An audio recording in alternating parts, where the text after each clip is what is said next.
बोला. So hi guys, welcome back to our Aishwarya vlogs. So तुम्हाला त्या क्लिपमध्ये दिसत असेल की आम्ही आता आलो आहे मामाच्या यात्रेला. सो आम्ही आता मंदिरात चाललेलो आहे. समोर जे दिसत होते ते मामी होते आणि एक मावशी होती माझी. हा मंदिराच्या आजूबाजूचा परिसर आहे. बघा कसा सजवला आहे, एकदम मस्त. आणि ही आमची गावची देवी आहे, पद्मावती देवी. सो इथे आम्हाला लावलेले ते हार वगैरे जे गोंडे ते आम्हाला आतमध्ये घेऊन जायचं आहे देवीजवळ ठेवायला. तो अशा प्रकारची आमची सुरुवात झालेली आहे आता मंदिरात. आणि आम्ही हे गणपती मूर्ती जे बघतो ते काही आतमधून बघतो. आता मी मंदिरामध्ये दर्शन वगैरे घेऊन आलो मस्तपैकी. दर्शन पण देवीचं मस्त झालं. सो हे आजूबाजूला डेकोरेशन केलेलं आहे तिथल्या ग्रामस्थांनी, ते तुम्हाला दिसतच असेल. बघा असं हे ग्रामदेवताचं मंदिर आहे मामाच्या गावचं. सो आम्ही इकडे आलेलो आहोत मामीसोबत. त्यानंतर असं बाहेर आलं की प्रसादाचे हे दिसतात, स्टॉल लावलेला आहे. आणि छोटे आमच्या मामीसोबत आम्ही इथे फिरत आहोत. जत्रा असते इकडे. सो आजूबाजूला लोक येणारे बघतायत की नक्की तर काय व्हिडिओ होतो. त्यामुळे हे मामा वगैरे चालले आहेत. आम्ही परत घरी चाललो. परत आम्ही रिटर्न रात्री यायचं. हे बघा आता आम्ही आलेलो आहोत रात्रीचं. हे जे असतात ना मध्ये जे हात वरती करून ती काठी नाचवतात. ती काठी नाचवल्यानंतर देवीची पालखी देवाऱ्यातून निघते, म्हणजे पूर्ण देवातून निघते देवघरातून. मग रात्रीचे आमच्या इथे ढोल पथक वगैरे चालू असतात. हे जे तुम्हाला अनुभवायला भेटेल आवाज ऐका तुम्ही.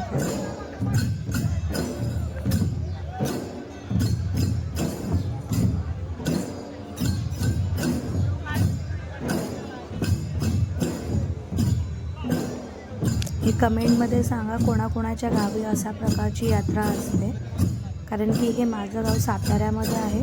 सो साताऱ्यामध्ये ऑलमोस्ट असंच असतं. सो म्हणून तरी मला वाटते की हे सातारा जिल्ह्यात बहुतेकांच्या गावी असेल असंच.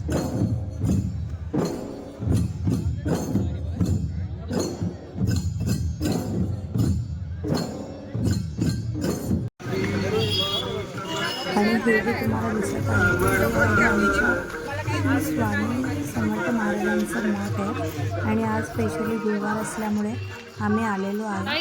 ही बिल्डिंग जी दिसते ती पूर्ण आता ती केली आहे अन्नछत्रालय म्हणून. इकडे सगळ्यांना गुरुवारी आणि दर पौर्णिमेला जेवण असते. हा आजूबाजूचा परिसर आम्ही वाट बघतोय. मामा वगैरे येतोय मंदिरात, त्यामुळे बघा आजूबाजूचा परिसर. आणि आता आम्ही एंट्री केलेली आहे मंदिरात. सो आता आमच्या इथे जपमाळ असते ना ती सुरुवात झालेली आहे. श्री स्वामी समर्थ, श्री स्वामी समर्थ, श्री स्वामी समर्थ, असा हा जयघोष आता चालू झालेला आहे. थोड्या वेळामध्येच इथे मग आरती चालू होते. ती पण तुम्हाला मी दाखवते पुढे आरती आता कशी सुरू होते ते. सो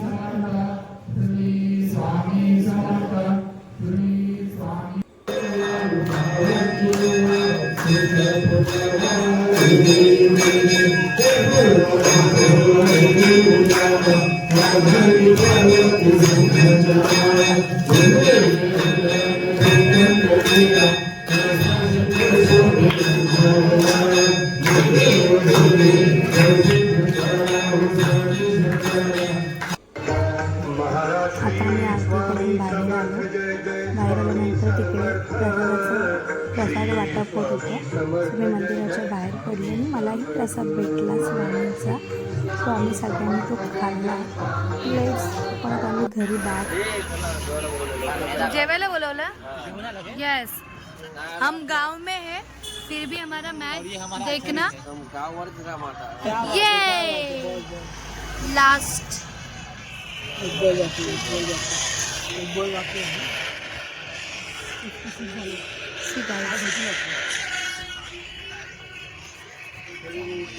बॉलिंग घेतला करायचं बॉलिंग नाही दिली मला. कोण कोण आहे आपल्यामध्ये? रोहित शर्माला येतो ना आपल्यामध्ये. चला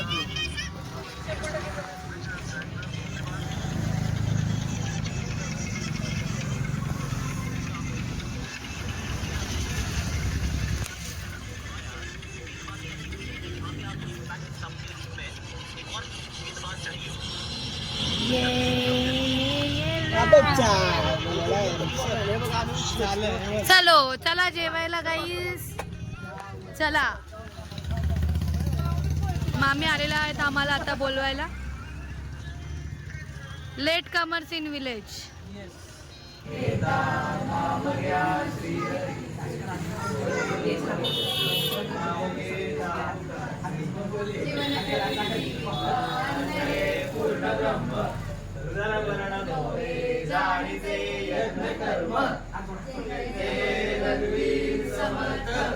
आता आम्ही जेवण वगैरे सगळे आता आलोत राऊंड मारायला. बघा सगळे बसलेले आहोत. कसं होतं मग आजचा जेवणाचा मेनू मामा? आजचा जेवण एकदम बाप होता. सुरुवात पण खूप मस्त झाली. लेट कमर्स कसं वाटलं आजचं जेवण तुम्हाला? अप्रतिम, खूप सुंदर. यांनी जेवण बनवलं नव्हतं पण तरी चांगलं झालं. हा आम्ही पण नाही बनवलेलं, आम्ही पाहुणे म्हणून आलोय आमच्या मामाच्या गावी. तुम्हाला कसं वाटलं तुमच्या स्वतःच्या घरचं जेवण? स्वीट होतं. ओके. अजून लालू मामा कसं वाटलं तुला जेवण? अरे मस्त एकदम. नाही यांच्यासाठी जेवण अपुरं होतं. अपुरं होतं. अजून एक त्यांना गोळा खायचा. अजून काही मावशी तुला कसं वाटलं जेवण? एकदम झक्कास. थांब तर आधी मला विचारू द्या. बघा काय आता आम्ही राऊंड मारत आलेलो आहे आमच्या जवळच्या पेट्रोल पंपाजवळ. कोणाला मिस करताय तुम्ही जास्त? तुम्हाला आठवण येते की नाही माझे ब्लॉग्स बघून? गावची काय आठवण वगैरे येत असेल तर खाली कमेंट करा. तर गाईज जर माझा आता आवाज बसलेला आहे त्यामुळे जर तुम्हाला काय आवाजाचा प्रॉब्लेम असेल तर समजून घ्या. आणि बाकी काय मग कसं वाटतंय तुम्हाला हे व्लॉग्स बघायला मजा येते ना? तर असेच बघत राहा. आता हा मी व्लॉग इथे संपवते. ऑलमोस्ट तुम्हाला हा व्लॉग्स बघायला भेटेलच. तर आता इथे वाजले आहेत रात्रीचे 1:15 आता इथे वाजलेले आहेत. सो ऑलरेडी इथे अंधार झालेला आहे. तर आम्ही असंच राऊंड मारायला आलो. राऊंड वगैरे मारून झालं की आम्ही जाऊ. त्यानंतर चला भेटूया मग नेक्स्ट ब्लॉग्समध्ये. आणि तो चॅनलला सबस्क्राईब करायला विसरू नका. नक्कीच बघत जावा ऐश्वर्या ब्लॉग्स.